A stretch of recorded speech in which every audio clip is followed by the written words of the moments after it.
a certain young man decided to kill her mom for money rituals. He was so desperate for money to the extent that he went to a fetish priest and he was asked to exchange her mom for money, wealth, and prosperity. And so he agreed because he had no choice than to do that.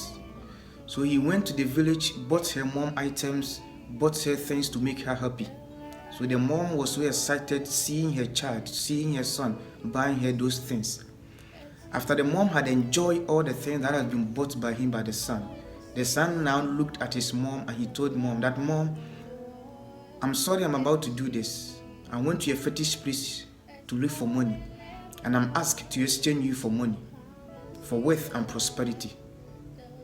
The woman thought that the guy was going mad or he was playing, but he said, "I am serious, Mom.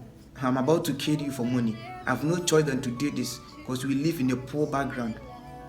Before the mom would even beg, cry and all those things, the guy had already pulled out a gun, shot the mom.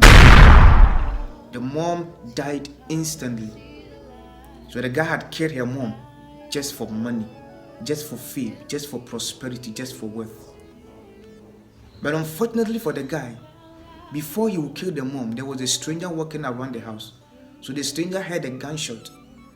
And immediately the stranger heard a gunshot, he called the police. The police came. They found out that the guy had murdered her mom.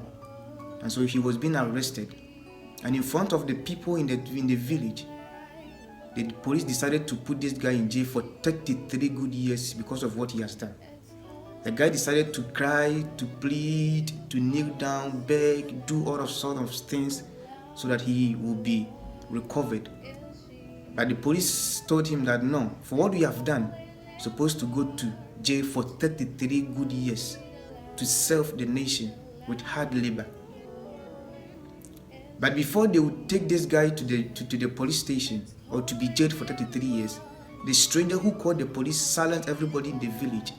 And he told them that even though this guy is a murderer, he's supposed to go to the prison for 33 years. But because I love him more than myself, I will stand in and go to prison for 33 years on his behalf. The people said, "Why? What are you doing? That is insane." But the stranger said, "Yes, it's not making sense, but I love the guy more than myself." And they said, "Why would you love somebody more than yourself?" And he said, "Yes, I was born with it. So I love the guy, the murderer, more than myself. So instead of you to put the guy in prison for 33 years, put me rather in prison for 33 years. And they said, "If that's your wish." So they took this stranger, put him in prison.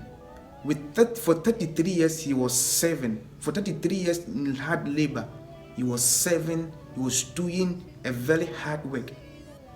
Whilst this guy had gotten his money enjoying, without even remembering that there was someone who's doing for him.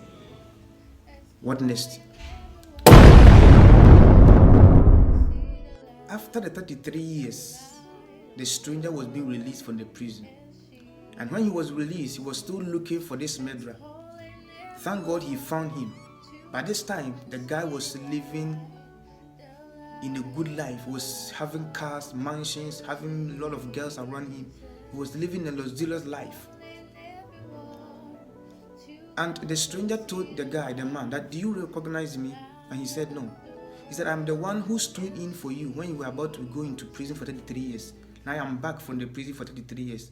But I'm looking for a place to sleep and a food to eat, so if you can help me." The guy could have helped because he had everything. But he said, "I'm not going to help you. I don't care whether you stood in for me or not." What a strange world we live in. He said, "So are you not going to help me?" He said, "No, I'm not going to help you. I didn't tell you to stand in for me. So if you are back, go and find a place to sleep and the food to eat." And so he left the stranger, and the stranger was now looking for where to sleep, a food to eat, and the water to drink. What a strange world that we live in. Somebody is saying that the guy is wicked. Yes, that murderer is wicked because that murderer is you. Why am I saying this? A time came that we sinned against God. And Jesus stood in. For 33 years in the ministry of Jesus that he came down on this earth, for 33 years, he suffered because of you and I. So the prison for 33 years I was talking about was Jesus. He came on this earth for 33 years. He was suffering because of you and I. But because of your little money you are having, you don't serve God. You don't even have time for God.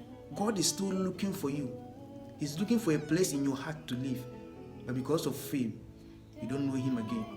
Because of money, you don't know Him again. Because of your girlfriend, because of your boyfriend, you don't even serve God again. Because of a little thing that you have now, you don't have time for God. God is telling me to come and tell you that He's still looking for a place in your heart. 33 years He suffered for you. What are you doing to recognize Him? What are you doing to celebrate Him? He's looking for a place in your heart. Don't be like a murderer. Find a place for Jesus. Give Him food to eat. Give Him water to drink. Appreciate Him. And as you do so, your life will never be the same. May the good Lord bless you. Amen.